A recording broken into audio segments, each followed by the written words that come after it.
जिंदगी के हर मोड़ पर जहाँ इम्तिहान होते हैं वहीं अल्लाह की मदद भी मौजूद होती है। जब तुम्हारा दिल तंग हो या घबराए तो अलम नशराह पढ़ लिया करो। बेशक मुश्किल के साथ आसानी है और मुश्किल दो आसानियों के दरमियान है। नबी करीम सल्लल्लाहु अलैहि वसल्लम ने इरशाद फरमाया, दुआ की बरकत से कोई नाजिल होने वाली मुश्किल या मुसीबत रद्द कर दी जाती है। शिद्दते दर्द में होठों पे दुआ का होना साबित इससे भी तो होता है रब का होना। अल्हम्दुलिल्लाह कहिए और याद रखें आपकी जिंदगी लाखों लोगों से बेहतर है। इंसान जब मुकम्मल टूट जाता है तब उसे अल्लाह के सिवा कोई अच्छा नहीं लगता।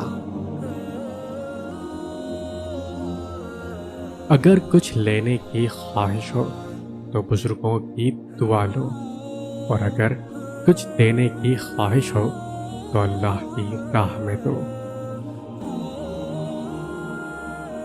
और सारे मामलात का आखिरी फैसला अल्लाह के पास होता है।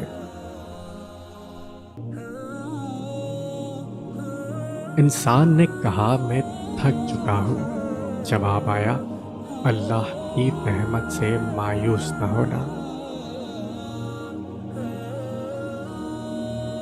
ना उम्मीद कभी ना होना, क्योंकि अल्लाह के पास कुछ भी नामुमकिन नहीं। क्यों मैं उम्मीद का दामन छोड़ूं, मौजे तो मुश्किलों में होते हैं।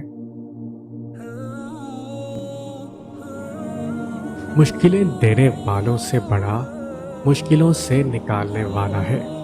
ये बात समझ आ जाए तो मुश्किल ज्यादा देर मुश्किल नहीं रहती। फर्ज होते हैं आंसुओं के सजदे, बुलंद जब आजमाइश की अजान होती है। बड़ा मुश्किल है ज़ब्त का वजू संभालना। बड़ी लंबी ये सब्र की नमाज होती है।